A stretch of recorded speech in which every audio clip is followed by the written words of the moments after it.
오늘 우리에게 주신 하나님의 말씀입니다. 고린도후서 4장 6절에서 7절까지의 말씀입니다. 어두운데 빛이 빛이라 말씀하셨던 그 하나님께서 예수 그리스도의 얼굴에 있는 하나님의 영광을 아는 빛을 우리 마음에 비추셨느니라. 우리가 이 보배를 질그릇에 가졌으니 이는 심히 큰 능력은 하나님께 있고 우리에게 있지 아니함을 알게 하려 함이라. 아멘. 하나님의 말씀입니다. 자리에 앉겠습니다. 다시 한번 기도합시다. 사랑으로 충만하신 하나님 감사합니다. 무더운 날씨지만 하나님 건강 주시고 믿음 주셔서 다시 귀한 성의를 지킬 수 있도록 은총을 베풀어 주심에 감사를 드립니다. 사랑하는 성도들 주께서 부르셨사오니 주님의 음성을 들을 수 있는 길을 열어주시고 마음의 문을 열어주셔서 다 주님 만나고 주님 은혜 받고 돌아갈 수 있는 그런 축복을 허락하여 주시옵소서. 그냥 왔다 돌아가는 영혼 없도록 주께서 각별히 사랑하는 성도들에게 주님의 영으로 충만히 임재하여 주시옵소서. 악한 것들 틈타지 못하도록 주께서 지켜 주시옵소서. 예수님의 이름으로 기도드립니다. 아멘.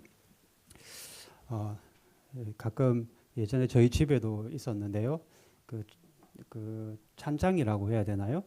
이 찬장이 보면은 가끔 컵이나 그릇들이 이렇게 새 그릇 한 번도 안 쓴 거 이렇게 진열해 놓는 것을 볼 때가 있습니다. 저는 왜 그런지는 실은 잘 모르겠어요. 여성분들은 꼭 그릇을 사면은 그렇게 꼭 모아 놓더라고요. 화려하고 깨끗한 컵들이 가지런히 이렇게 진열되어 있는 거 보면은 뭐 기분은 좋습니다. 그런데 그런 새 그릇 말고 우리가 매일 쓰는 그릇들 있잖아요. 우리 교회에도 있고 저희 집에도 있는데요. 매일 사용하는 컵과 그릇은 처음에는 안 그랬는데 이상하게 처음에 하고 좀 뭔가 다릅니다. 쓰다 보면은 뭐라고 할까요? 어떤 영롱함이라고 할까요? 제 표현이 어떤지 모르겠는데 처음에 그 색깔이 그대로 있지도 않은 것 같고 좀 바라한 것 같고 어딘가 모르게 조금 흠집도 생긴 것 같고 좀 낡아 보이는 게 사실입니다. 쓰면 쓸수록 컵도 그렇고 그릇도 그렇고 처음에 그게 자꾸 사라지더라는 거예요. 그런데 우리 몸도 마찬가지인 것 같아요. 젊어서는 어때요? 쌩쌩하잖아요. 저도 뭐 지금도 젊지만은 더 젊었을 때는 뭐 2박 3일씩 밤새도 공부해도 빛이 치지가 않았습니다. 그런데 젊어서는 쌩쌩하고 뭘 해도 뭘 입어도요 빛이 나고요 다 이쁘고 멋있습니다. 건강하잖아요. 그런데 시간이 지나면은 우리도 자꾸 쓰다 보니까 몸을 쓰다 보니까 처음에 그 건강함과 쌩쌩함 이런 것들은 그 그릇과 같이 영롱함 이런 거는 자꾸 사라지고요. 자꾸 낡아지고요. 어때요? 여기저기 아프기 시작합니다. 누가 그럽디다. 나이 들면 당연한 것이 당연하지 않게 된다고. 무슨 말이에요? 젊어서 계단 오르는 건 당연한 일이었어요. 힘든 일이 아니었다고요. 그냥 내 활동이었다고요. 그런데 나이가 들면은요, 그 계단 하나 오르는 것조차도 평범하지 않은 일이 됩니다. 각오가 필요한 일이 돼 버리는 거예요. 우리 몸도 쓰면 쓸수록 낡아지고 그릇과 마찬가지로 우리 몸도 흠집이 생기고 기스가 나기 때문입니다. 오늘 우리가 고린도서 읽었잖아요. 이 바울이란 사람이 고린도 교회에 보낸 편지인데요. 이 바울이란 사람은 우리가 생각한 것처럼 젊거나 쌩쌩한 사람, 그러니까 장신용 그릇과 같은 그런 사람이 아니었어요. 실제로 보면은요, 바울이 죄송해요, 대머리였고요, 안짱다리였어요. 다리가 안으로 이렇게 휘어 있었어요. 키가 작았고요, 병이 많았습니다. 아주 야위였고 생긴 모양새가 사람들에게 호감을 주는 스타일이 아니었습니다. 이 바울이란 사람도 처음에는 건강했겠죠. 젊어서는. 그런데 어때요? 세월이 지나고 하나님께 쓰임받는 그릇으로서 쓰임을 받다 보니까 그 인생이 색도 바라고 상처도 받고 마음도 찢기고 사람들에게 돌도 맞는 그런 엄청난 일들을 겪었다라는 겁니다. 여기저기 상처가 생기고 색도 바라고 처음에 영롱함이 사라지더라는 거예요. 건강도 사라지더라는 겁니다. 그래서 바울 스스로가 뭐라고 이렇게 고백을 하느냐 하면 딱 한 문장을 고백합니다. 자, 고린도후서 11장 23절 이런 고백을 한다라는 거예요. 자, 읽어봅시다. 시작. 내가 수고를 넘치도록 하고 옥에 갇히기도 하고 더 많이 매도 수없이 맞고 여러 번 죽을 뻔하였나이다. 내가 수고를 넘치도록 하고 옥에도 갇히기도 더 많이 하고 매도 수없이 맞고 또 여러 번 죽을 뻔했다. 이 한마디에 바울의 인생이 어떤 인생이었는지가 거의 다 들어있다고 보면 될 것 같아요. 옥에 수없이 갇혔다라는 겁니다. 전과자였어요. 전과자. 수감 생활한 겁니다. 그때 당시 지금의 감옥은요, 여러분 갱생시설이지만 그때 당시 감옥은 갱생시설이 아닙니다. 처벌의 장소이고 사회로부터 고립되는 죽음의 장소, 언제 나갈지도 모르는 그런 죽음만 기다리는 장소가 바로 감옥이었습니다. 햇빛이 안 들어오는 거죠. 사람이 햇빛 안 보면요, 건강이 급속도로 무너진다고 하는데 감옥에 햇빛이 들어오지 않으니까 굉장히 습했고요. 여러분들 아시다시피 바울이 발에 착고를 차고 있었어요. 착고. 발에 차는 수갑입니다. 어떻게 차냐면 다리를 이렇게 벌려요. 벌려가지고 벌린 상태로 착고를 차는 거예요. 그러면은 극심한 통증을 느끼게 되는데 많은 사람들이 착고 때문에 죽었어요. 왜냐하면 그 부분에 살이 벗겨지면서 염증이 생기면서 폐혈증으로 죽는 사람이 엄청나게 많았다라는 거예요. 우리는 그냥 착고 찼으니까 감옥에 있으니까 그런가 보다 하지만 실은 그게 아니었어요. 그걸 24시간 내내 차고 있는 거예요. 쓰리고 그 진물 나고 염증이 생기고 그 염증이 어디까지 가요? 폐혈증으로 죽는 겁니다. 먹는 건 또 어떻게 했겠어요? 감옥에 무슨 인격이 있겠습니까? 정말로 죽지 않을 정도의 끼니만 때울 정도의 음식이 배급되었다라는 거예요. 학자들이 예상하기로는 어떤 학자는 한 4년 정도 수감했다 하고 어떤 분들은 5년 이상 감옥에 있었다라고 얘기하는데 어쨌든 매도 수없이 맞았습니다. 여러분 이때 당시 매질이요. 사람이 그 매를 한번 맞으면 죽거나 아니면 평생 불구로 살아야만 했어요. 아주 장난이 아니었다라는 거예요. 그냥 애들 때리듯이 그냥 회초리 때린 게 아니었습니다, 여러분. 하도 매 맞다가 죽는 사람이 많으니까 그때 당시 로마 당국에서 40대까지만 때려라. 41대를 때려서는 안 된다. 왜? 40대까지도 사람들이 너무나도 많이 죽는 겁니다. 법을 아예 그냥 만들어 버렸어요. 그러니까 때로는 매를 전담으로 때리는 그걸 직업으로 하는 사람들이 있었는데 이 사람들이 혹여나 40대를 넘길까 봐 때리다 보면 넘길 수도 있잖아요. 40대를. 그래서 사람이 죽을까 봐 39대까지만 때렸다라는 거예요. 39대까지만. 그래서 바울이 뭐라고 합니까? 39대를 5번을 맞았다라고 말합니다. 뿐만 아닙니다. 매 맞은 것뿐만 아니라 루스드라라는 곳에서요. 사람들에게 돌에 맞아 죽을 뻔했어요. 조약들 던진 게 아니라고요. 이만한 짱돌 있죠. 짱돌. 짱돌을 사람들이 던진 겁니다. 군중들이. 다른 이유가 없어요. 예수 전한다는 그 이유 때문에. 침을 뱉은 게 아니에요. 돌을 던진 겁니다. 결국에는 돌을 맞다가 이런데 한번 잘못 맞아 보십시오. 정신이 잃겠죠. 정신을 바울이 잃었다라는 거예요. 그러니까 사람들이 피를 흘리고 정신을 잃으니까 바울이 죽은 줄 알고 루스드라 성 밖에다 그걸 버렸다라고 기록하고 있습니다. 무슨 말이에요? 감옥에 수감되어서 여러 해 동안 착고를 차고 있었고 매를 죽지 않을 만큼 맞았고 또한 죽을 만큼 돌을 맞았다. 바울은 상처가 많은 자였고 깨지고 부서지는 감옥에서 색이 바라고 돌을 맞아서 상처가 생기고 깨지고 부서지는 채찍 자국에 찢긴 자국에 구타 흔적을 가지고 있는 그런 자였는데 바울을 스스로를 말하기를 질그릇과 같다라고 표현합니다. 한마디 더 붙인다면 내 몸에 예수의 흔적이 있다라고도 고백합니다. 질그릇, 흙그릇입니다.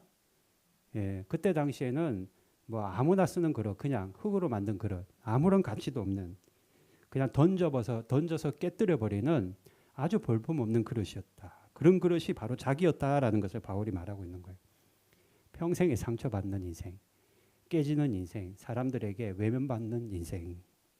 그런데 오늘 우리가 읽은 고린도후서 말씀에 보니까 하나님이 아주 대단한 사람들을 사용한 것이 아니라 그런 질그릇과 같이 연약하고 볼품없고 색이 없고 깨질 수밖에 없는 그런 바울을 사용하셨다라는 겁니다.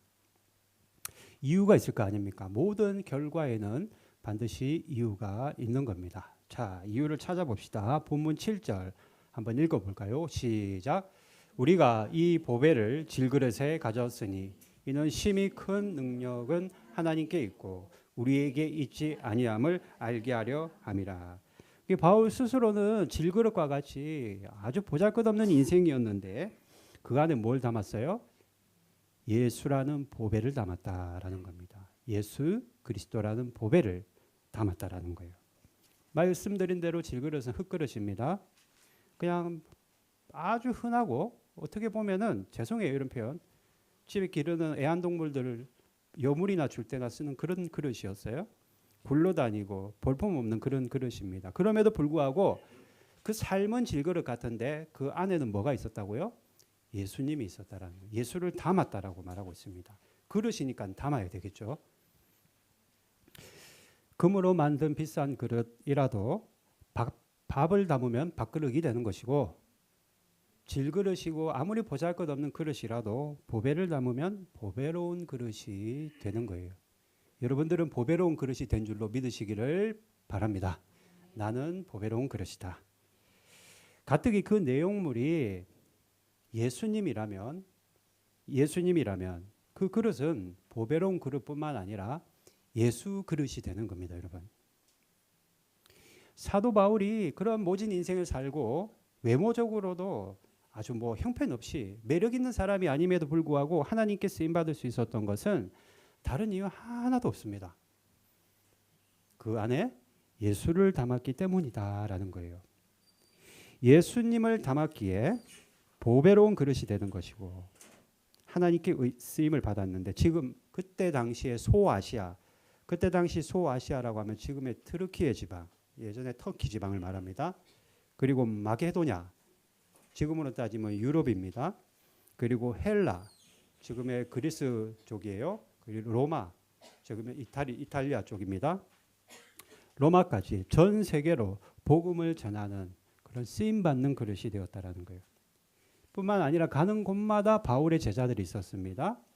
교회 공동체를 세웠어요. 고린도 교회뿐만 아니라 빌립보 교회, 유럽 최초의 교회 빌립보 교회, 에베소 교회, 데살로니가 교회 다 바울이 세운 교회입니다. 수많은 제자들이 있었어요. 특별히 감옥에 있을 때도 바울은요. 하나님을 즉 예수 그리스도를 마음에 담고 있었기 때문에 감옥 안에서도 성경 즉 편지를 썼습니다.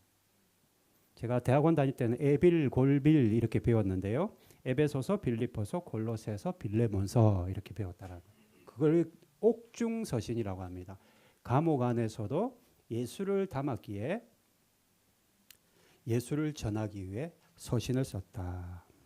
수많은 사람들을 지금도 바울의 편지를 통해 수많은 사람들이 생명을 얻고 있는데 신약 성경 27권 중에 13권을 바울이 썼습니다.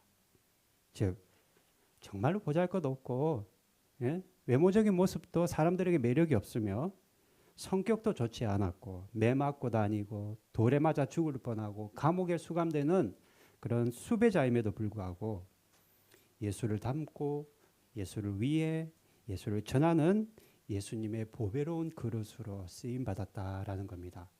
그러니 바울은 인생의 실패자가 아니라 예수님께 쓰임 받는 보배로운 그릇이고 최고의 성공자가 되는 거예요. 자, 차치하고 그래서 그게 나와 무슨 상관이 있는가? 우리도 여러분 바울과 똑같이 약하고 깨어지기 쉬운 질그릇과 같은 존재입니다. 저는 저만 봐도 너무나도 명확하게 그게 느껴져요.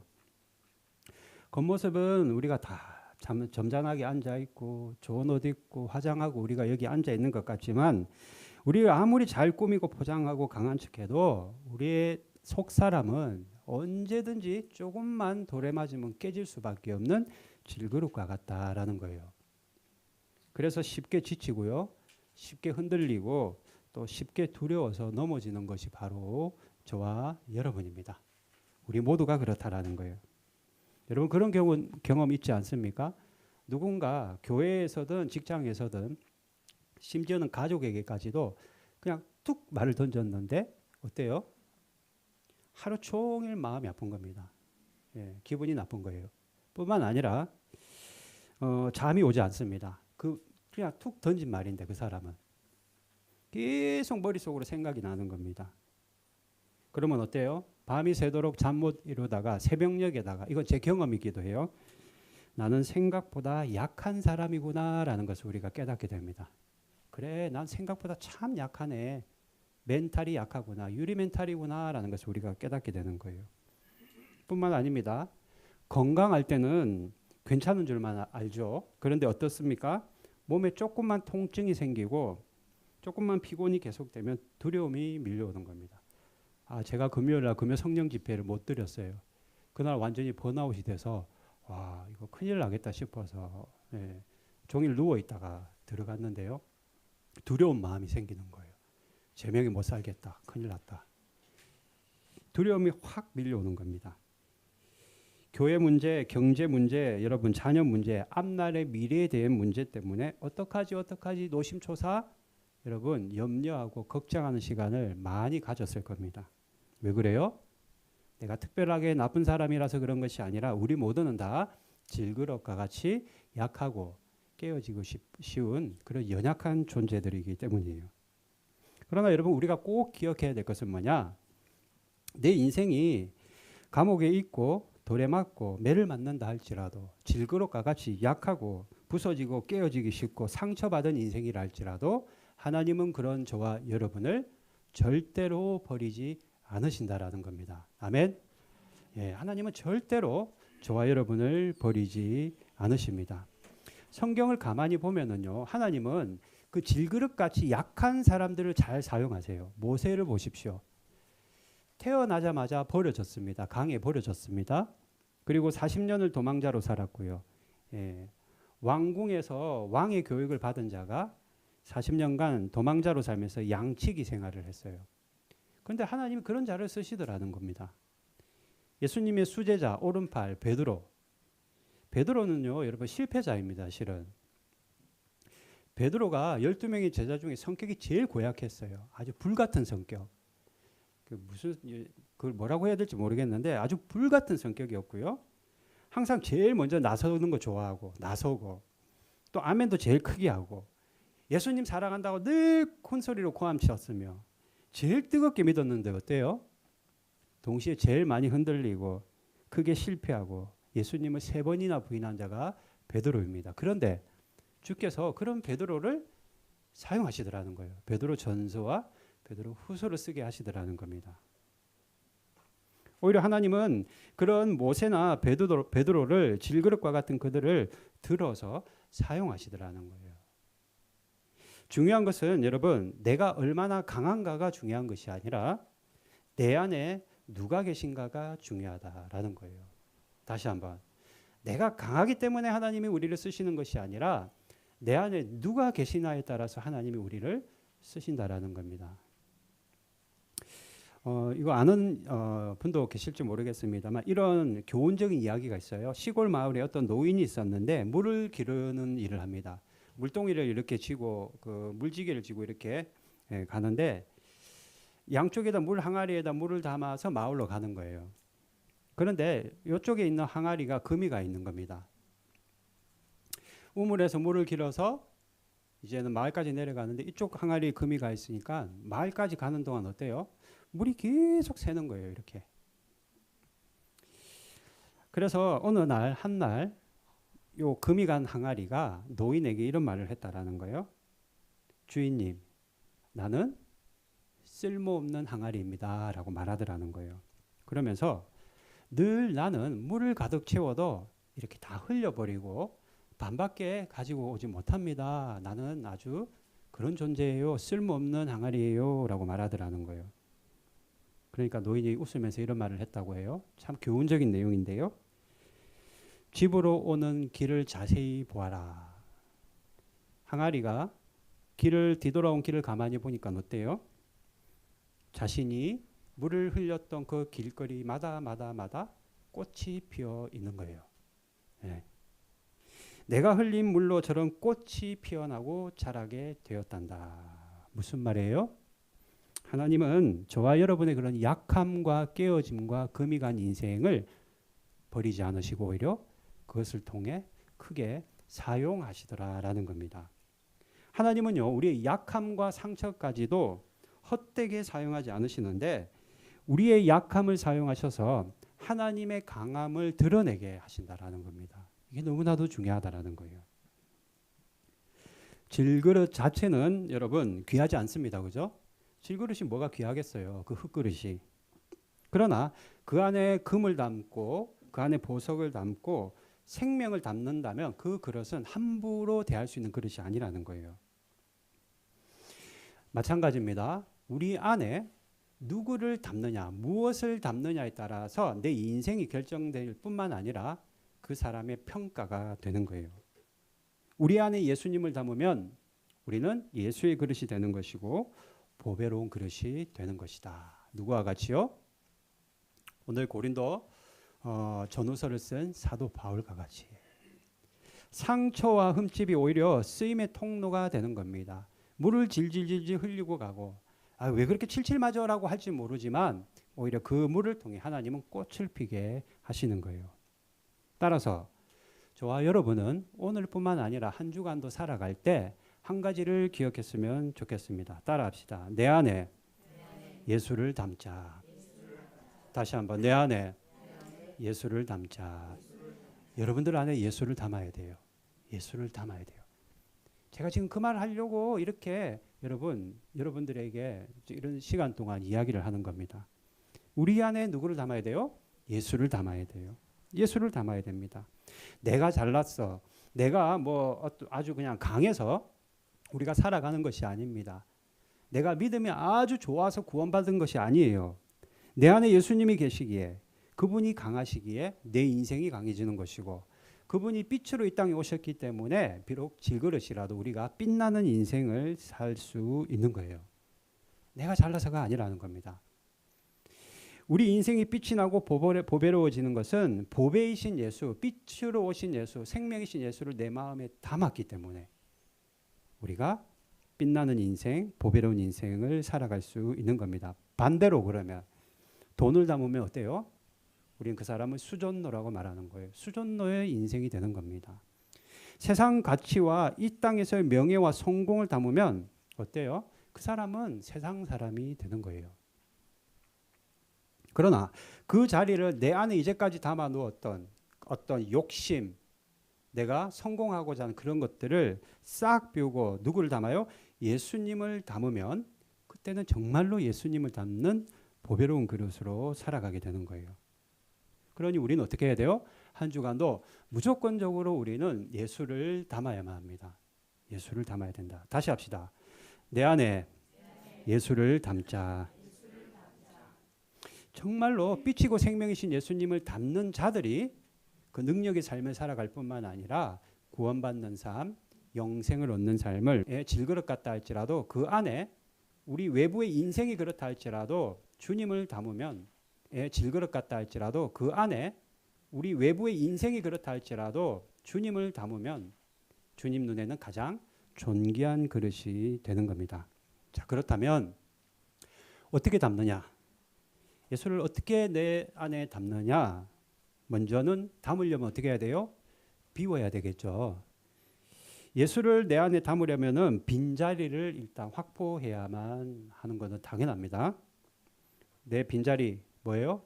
내 안에 있는 생각들, 그 교만 같은 것들, 그리고 내 자랑, 내 의, 내 고집, 이거 다 내려놔야 돼요. 이걸 비워야 된다는 겁니다.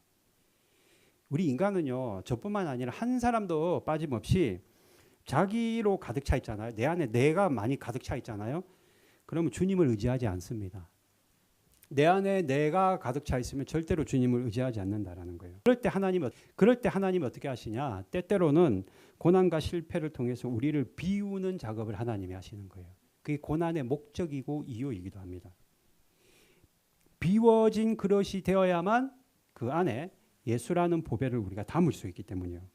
그러니 여러분들 중에 혹시 지금 현재 실패와 고난을 그런 고통의 시간을 보내는 분이 계시다면 하나님이 지금 나를 비워가고 계시구나라는 것을 여러분 꼭 기억할 수 있기를 바랍니다.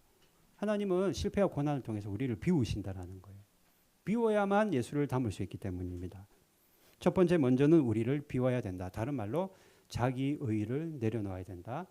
자기 부정 또는 나는 죽고 예수로 사는 삶이라고도 말할 수 있어요. 비워야 된다. 두 번째, 비웠다면 그때는 하나님의 말씀으로 채워야만 합니다. 예수님이 우리 눈에 보이는 예수님을 마음에 담는 것이 아니에요. 그분이 말씀으로 우리에게 오셨기 때문에 말씀을 채우는 겁니다. 요한복음 1장 14절 읽어봅시다. 시작. 말씀이 육신이 되어 우리 가운데 거하심에.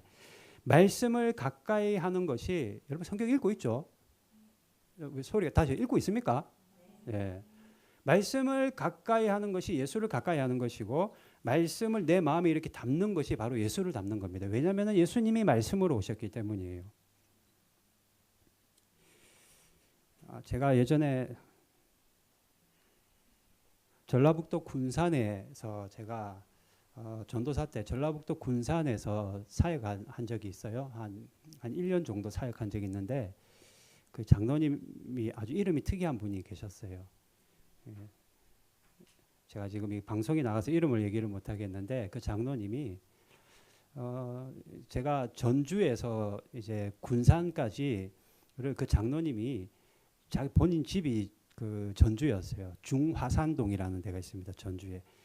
거기서 저를 태워가지고 군산까지 늘 이렇게 왔다 갔다 했어요. 한 날 저한테 그럽디다. 장로님이에요, 그분이. 성경을 일독을 안 했다는 거예요, 이제까지. 왜 저한테 그런 고백을 했는지 모르겠는데, 그 얘기를 하는 거예요. 죄송한 말씀이지만은요, 목사님들이야 설교 준비를 해야 되니까 그럴 수 있지만 많은 경우 교회에서 교회 사역을 하면서도 뭐 전도사님들 중에서도 다 그런 건 아니겠지만 성경 일독 안 한 사람들이 있습니다. 신학교에 오는 사람들 중에요, 일독이 어디예요? 복음서가 뭔지도 모르는 사람도 있었어요. 네.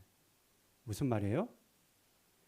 말씀으로 오신 예수님을 마음에 안 담으니까, 말씀을 안 담으니까, 안 담으면 빈 그릇이 되는 거예요.